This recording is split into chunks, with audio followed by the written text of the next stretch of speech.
What if the secret to weight loss was just eating half a grapefruit for breakfast every single day? Why grapefruits? Diet culture in the 1960s to 1970s America. This question reveals more than just a food trend. It exposes how diet culture in this period was shaped less by scientific understanding and more by media influence, gender expectations, and consumer marketing. This video argues that grapefruit became central to weight loss diets not because of proven health benefits, but because fashion magazines and advertisers promoted it as a fat-burning food to sell both products and ideals, reflecting a broader culture that equated thinness with health and femininity. The association between grapefruit and dieting began earlier, in the 1930s, with the so-called Hollywood diet. This diet claimed that grapefruit had special fat-burning enzymes, an idea unsupported by scientific evidence. However, its simplicity and affordability helped it spread, especially during the Great Depression. By the mid-20th century, this earlier association laid the foundation for grapefruit's reappearance in a new context, mass media-driven diet culture. To understand why grapefruit became so prominent in the 1960s and 1970s, it is necessary to analyze primary sources from this period, particularly diet features published in the Vogue magazine. For example, this is a summer diet published in 1974. As you can see on day 3, it is used in both breakfast and dinner, which was extremely common at the time. Another example is a 7-day natural diet. They actually have grapefruit twice a week in this diet. One of the most mind-boggling diets that can be found is actually the psychological diet, where every single day of the week you would have half a grapefruit for breakfast. That would be Monday, Tuesday, Wednesday, Thursday, and Friday. You have half a grapefruit that you have to consume for this diet to work.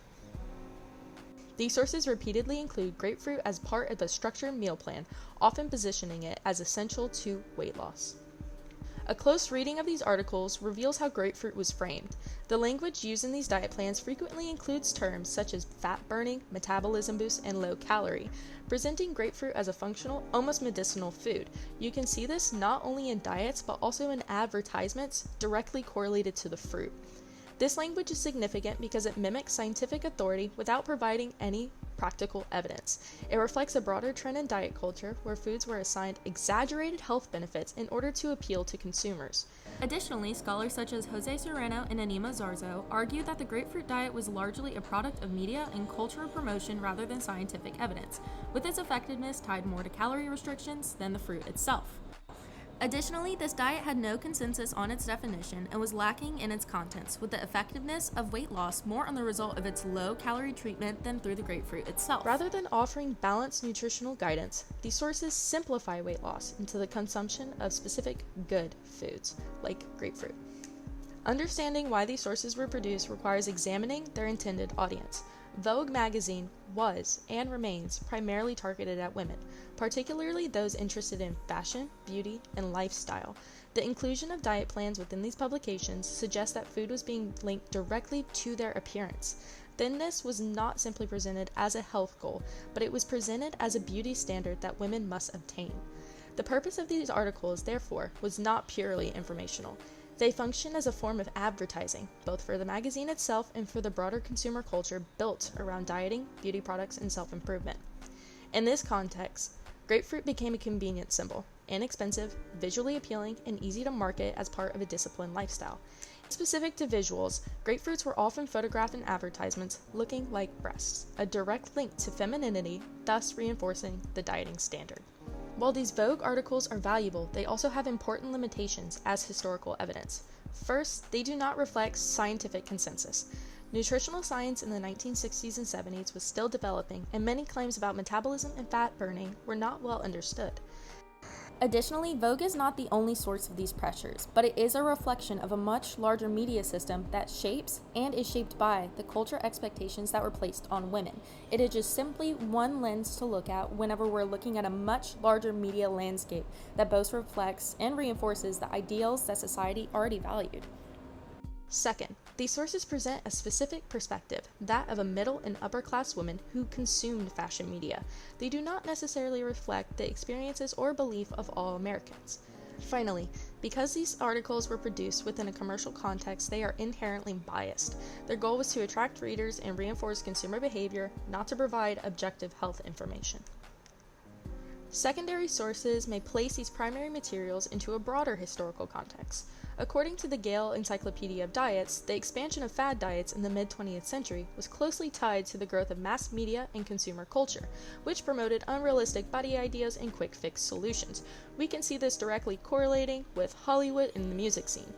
Historians of food and culture have similarly argued that dieting trends during this period have reflected anxieties about modern life, gender roles, and bodily control. This context helps explain why grapefruit, despite lacking scientific backing, became so widely accepted as a diet food. Additionally, grapefruit didn't become a magic diet food by accident or through a singular diet alone. Its status was reinforced through a combination of early diet culture messaging and coordinated advertising from grapefruit producers who consistently promoted the fruit as a weight loss aid. These campaigns didn't create the desire for thinness, but they capitalized on it, working in tandem with magazines and mass media that were already shaping slimness as an ideal. In that sense, grapefruit's reputation was less about nutritional science and more about a broader media ecosystem that linked certain foods with beauty, discipline, and control. The normalization of grapefruit diet extended beyond just print media. Its popularity led to the production of specialized utensils that became staples in every household. These are the grapefruit spoons and knives, which were marketed as essential tools for the proper consumption of the fruit. This demonstrates how deeply diet culture had become embedded in everyday life. Eating was no longer just about sustenance. It was similar to a performance of discipline and self-control.